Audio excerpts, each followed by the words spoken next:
Hi friends, मैं हूं अक्षय सोनी और स्वागत है आपका एपेक्स एकेडमी में। आशा है कि आप मस्त होंगे, अच्छे होंगे और आपकी पढ़ाई भी अच्छी तरीके से चल रही होगी। आज हम 12th साइंस के केमिस्ट्री में सेकंड चैप्टर सॉल्यूशन के बारे में डिस्कशन करेंगे। हालांकि सॉल्यूशन के बारे में हमने आगे 11th साइंस में भी अच्छा खासा पढ़ चुके हैं, पर आज हम सॉल्यूशन के बारे में डिटेल वाइज डिस्कशन करेंगे। एक्चुअली सॉल्यूशन कहा किसे जाता है, डाइल्यूटेड सॉल्यूशन और कॉन्संट्रेटेड सॉल्यूशन किसे कहा जाता है, और उसके बाद सॉल्यूशन के साथ जो जुड़े हुए जो कंसेप्ट है, मतलब कॉन्संट्रेटेड टर्म्स है, अलग अलग कॉन्संट्रेटेड टर्म्स है, उसके बारे में हम डिस्कशन करेंगे। तो चलिए शुरू करते हैं। फर्स्ट ऑफ ऑल तो हम फ्रेंड्स देखेंगे कि सॉल्यूशन की डेफिनेशन क्या है। अगर मुझे कोई कहे कि सॉल्यूशन की डेफिनेशन आपको देनी है तो सॉल्यूशन की डेफिनेशन किस तरीके से दे सकते हैं। तो यहाँ पर डेफिनेशन मैंने लिखी है कि इफ टू और more chemically non reacting substance are mixed, two or more chemically non-reacting substance are mixed and forming a homogeneous mixture, then that particular mixture is called a solution. Okay? देखिए यहाँ पर जो भी substance यहाँ पर मैं mix कर रहा हूँ वो याद रखना है, वो सब्सटेंस केमिकली रिएक्टिंग नहीं होने चाहिए। मतलब इसका ये हुआ कि दो सब्सटेंस मिलके कोई नया कंपाउंड नहीं बनाना चाहिए। मतलब जो भी मैंने सब्सटेंस ऐड की है उसकी प्रॉपर्टीज हमें मिलनी चाहिए, उसकी प्रॉपर्टी चेंज नहीं हो जानी चाहिए। मतलब सीधा सीधा मैं बोलूँ कि अगर मैं शुगर का सॉल्यूशन लेता हूँ कि शुगर को मैं वाटर में ऐड करता हूँ तो शुगर की प्रॉपर्टी क्या है, वो मीठा लगता है, वो स्वीट लगता है, तो उसकी प्रॉपर्टी चेंज नहीं होनी चाहिए, उसकी प्रॉपर्टी एज इट इज रहनी चाहिए। ओके, तो टू और more chemically non reacting substance are mixed and forming homogeneous mixture. अभी होमोजीनियस मिक्सचर किसे कहेंगे? होमोजीनियस मिक्सचर का मतलब ये हुआ कि सॉल्यूशन का मैं कोई भी पार्ट कंसीडर करूं, सॉल्यूशन का मैं कोई भी पार्ट कंसीडर करूं, फिर भी मुझे उसकी प्रॉपर्टी मतलब इक्वल सेम मिलनी चाहिए। उसका सेम एग्जांपल है कि अगर मैं शुगर का कोई सॉल्यूशन लेता हूं, मतलब वाटर में मैं शुगर मिला के उसको एक सॉल्यूशन में अगर उसका बनाता हूं, तो मैं ऊपर से कोई पार्ट कंसीडर करूं या नीचे से कोई पार्ट कंसीडर करूं, हर एक पार्ट में मुझे उसकी प्रॉपर्टी इक्वल मिलनी चाहिए, मतलब सेम मीठा होना चाहिए। ओके, तो उसको बोलते हैं होमोजीनियस मिक्सचर। ओके, कोई भी जगह पे उसकी प्रॉपर्टी कोई भी पार्ट में, सॉल्यूशन के कोई भी पार्ट में उठाऊं तो उसकी प्रॉपर्टी सेम मिलनी चाहिए, उसको बोलते हैं होमोजीनियस मिक्सचर।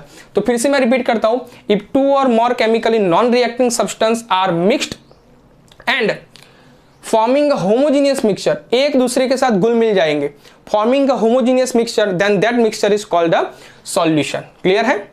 यहां पर हम जो बात करने वाले हैं 12th साइंस में वो बाइनरी सॉल्यूशन के बारे में बात करेंगे। बाइनरी सॉल्यूशन का मतलब क्या हुआ, उसमें जो ऐड होने वाले हैं सब्सटेंस वो ओनली दो ही सब्सटेंस होंगे। मतलब उसमें से एक होगा सॉल्यूट और दूसरा होगा सॉल्वेंट। उसमें से वो एक होगा सॉल्यूट और दूसरा होगा सॉल्वेंट। ओके, और पूरे चैप्टर में फ्रेंड्स आपको याद रखना है, मैं सॉल्वेंट को ए से रिप्रेजेंट करूंगा और जो सॉल्यूट है उसको मैं बी से रिप्रेजेंट करूंगा। इसका मतलब ये हुआ कि अगर मैं आपको कहूं कि मैं एक ही प्रॉपर्टी के बारे में डिस्कशन करता हूं तो आपको क्या समझना है, मैं सॉल्वेंट के बारे में डिस्कशन कर रहा हूं। और अगर मैं आपको कहूं कि मैं बी की प्रॉपर्टी, मैं सब्सटेंस बी के बारे में डिस्कशन कर रहा हूं, मैं सब्सटेंस बी के मोल के बारे में डिस्कशन कर रहा हूं, मतलब क्या समझना है, बी मतलब सॉल्यूट हो जाएगा। क्लियर है? तो यहां पर हम बाइनरी सॉल्यूशन के बारे में डिस्कशन करेंगे जिसमें एक सॉल्यूट होगा और दूसरा सॉल्वेंट होगा। अभी क्वेश्चन ये आता है कि बाइनरी सॉल्यूशन में एक हो गया सॉल्वेंट और दूसरा हो गया सॉल्यूट, तो सॉल्वेंट किसे कहेंगे और सॉल्यूट किसे कहेंगे, तो ये देखते हैं फ्रेंड्स। सॉल्वेंट किसे कहेंगे कि पर्टिकुलर सॉल्यूशन में जिस सब्सटेंस की मात्रा ज्यादा है इसको बोलेंगे सॉल्वेंट।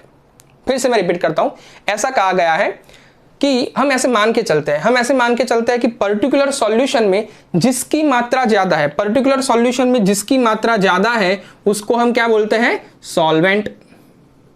और पर्टिकुलर सॉल्यूशन में जिसकी मात्रा कम है उसको क्या बोलते हैं हम friends, solute.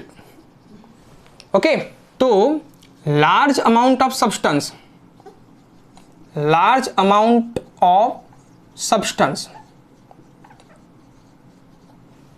Present in solution that called a solvent. Okay, जिसकी मात्रा ज्यादा है उसको बोलेंगे हम सॉल्वेंट। और सॉल्यूट किसे बोलेंगे, तो सॉल्यूशन में जिसकी मात्रा कम है उसे बोलेंगे हम solute. Less amount of substance, जिस सब्सटेंस की मात्रा कम है उसे बोलेंगे हम सॉल्यूट। फ्रेंड्स याद रखना है, यहां पर तो हम नो डाउट बाइनरी सॉल्यूशन के बारे में डिस्कशन करते हैं, मतलब एक हो गया सॉल्यूट और दूसरा हो गया सॉल्वेंट।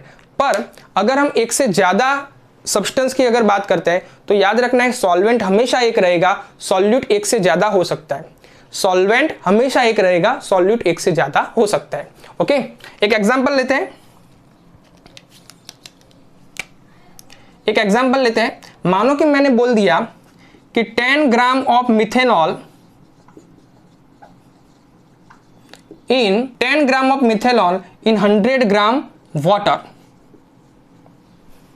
तो देखिए यहां पर 100 ग्राम वाटर है, मतलब ज्यादा मात्रा किसकी है? वाटर की, मतलब वाटर क्या हो जाएगा? सॉल्वेंट।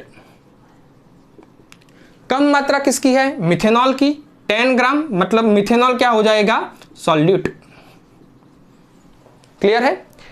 तो सॉल्वेंट और सॉल्यूट अलग अलग हो सकते हैं उसकी मात्रा के अनुसार। मानो कि मैंने 100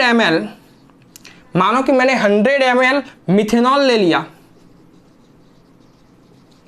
इन 10 ml वाटर। ओके, मानो कि मैंने 100 ml मिथेनॉल ले लिया इन 10 ml वाटर, देन उस पर्टिकुलर सिचुएशन में देखिए यहां पर मिथेनॉल की मात्रा ज्यादा है, मतलब ये हो जाएगा सॉल्वेंट। ये क्या हो जाएगा? सॉल्वेंट। और वाटर क्या हो जाएगा? सॉल्यूट। तो सॉल्यूट और सॉल्यूशन को हम इस तरीके से डिफाइन कर सकते हैं कि जिसकी मात्रा सॉल्यूशन में ज्यादा है वो सॉल्वेंट और जिसकी मात्रा कम है वो हो जाएगा सॉल्यूट। क्लियर है? दूसरी भी एक चीज होती है सॉल्वेंट डिसाइड करने की। मानो कि आपने दो सब्सटेंस मिला के एक सॉल्यूशन बनाया है, उसके बाद देखना है कि जो सॉल्यूशन है वो पूरा का पूरा जो सॉल्यूशन है उसका फिजिकल स्टेट कौन सा है। अगर उसका फिजिकल स्टेट सॉलिड है तो सॉल्वेंट भी सॉलिड होगा, अगर उसका फिजिकल स्टेट लिक्विड है तो सॉल्वेंट लिक्विड होगा, और अगर सॉल्यूशन का जो फिजिकल स्टेट है वो गैस होगा तो पर्टिकुलर सॉल्यूशन में सॉल्वेंट भी गैस ही होगा। अब हम देखेंगे कि डाइल्यूटेड सॉल्यूशन किसे बोलते हैं और कॉन्संट्रेटेड सॉल्यूशन किसे बोलते हैं। अगर पर्टिकुलर सॉल्यूशन में सॉल्यूट की मात्रा सॉल्वेंट की कंपैरिजन में बहुत कम है तो पर्टिकुलर सॉल्यूशन क्या हो जाएगा? Diluted solution. अगर सॉल्यूशन में सॉल्यूट की मात्रा सॉल्वेंट की कंपैरिजन में अच्छी खासी है, मतलब large amount of solute is there, then particular solution is called concentrated solution. देखिए मैं आपको एक एग्जांपल देता हूं। डाइल्यूटेड सॉल्यूशन में एक एग्जांपल मैं देता हूं। मानो कि 10 ml H2SO4 इन 500 ml H2O, मतलब अगर मैं 500 ml पानी में 10 ml H2SO4 डालता हूं तो उसे क्या बोलेंगे हम? Dilute solution. क्यों? क्योंकि सॉल्वेंट यहां पर क्या है? 500 ml वाटर। 500 ml वाटर में H2SO4 कितना डाला मैंने? 10 ml, मतलब बहुत ही कम मात्रा है। 10 ml ले लो या 20 ml ले लो तो भी चलता है, फिर भी ये पर्टिकुलर सॉल्यूशन क्या बोलेंगे हम? Dilute solution. And concentrated solution किसे कहेंगे? अगर मैं 500 ml वाटर में ही अगर 100 ml या 200 ml H2SO4 इन 500 ml H2, मतलब अगर मैं 500 ml वाटर में 200 ml H2SO4 डाल देता हूं तो पर्टिकुलर सॉल्यूशन क्या हो जाएगा? Concentrated solution. क्लियर? देखिए यहां पर भी ज्यादा मात्रा किसकी है? वाटर की, मतलब वाटर ही यहां पर सॉल्वेंट है एंड H2SO4 क्या है यहां पर? सॉल्यूट। फिर भी सॉल्वेंट की कंपैरिजन में अच्छी खासी मात्रा उसकी सॉल्यूट की है, इसकी वजह से पर्टिकुलर सॉल्यूशन को क्या बोलेंगे हम? Concentrated solution. ओके, और सॉल्वेंट की कंपैरिजन में अगर सॉल्यूट बहुत ही कम है, small amount of solute, then particular solution को क्या बोलेंगे हम? Dilute solution. तो यहां पर हमने 3-4 चीजें क्लियर करी है। सॉल्यूशन किसे कहते हैं? कि कोई पर्टिकुलर होमोजीनियस मिक्सचर बने तो उसे हम सॉल्यूशन कहेंगे। बाइनरी सॉल्यूशन की बात करें तो यहां पर दो टर्म्स रहेंगे, एक को कहेंगे सॉल्यूट और दूसरे को कहेंगे सॉल्वेंट। पूरे चैप्टर में आपको क्या याद रखना है? अगर मैं पर्टिकुलर कोई ए कंपोनेंट या ए सब्सटेंस के बारे में बात करूं तो आपको क्या समझना है? वो सॉल्वेंट के बारे में बात कर रहे हैं। और अगर पर्टिकुलर सब्सटेंस मैं बी के बारे में बात करूं तो आपको क्या समझना है? ये सॉल्यूट के बारे में बात कर रहे हैं। क्लियर है? उसके बाद आता है सॉल्यूट किसे कहते हैं और सॉल्वेंट किसे कहते हैं। तो पर्टिकुलर सॉल्यूशन में जिसकी मात्रा ज्यादा है उसको बोलेंगे हम सॉल्वेंट, और जिसकी मात्रा कम है उसको बोलेंगे हम सॉल्यूट। ओके, और डाइल्यूटेड सॉल्यूशन किसे बोलते हैं कि बहुत ही कम मात्रा में अगर सॉल्यूट है तो उसको डाइल्यूटेड सॉल्यूशन कहेंगे, और सॉल्वेंट की कंपैरिजन में अच्छा खासा सॉल्यूट है तो उसको हम क्या बोलेंगे, कॉन्सेंट्रेटेड सॉल्यूशन।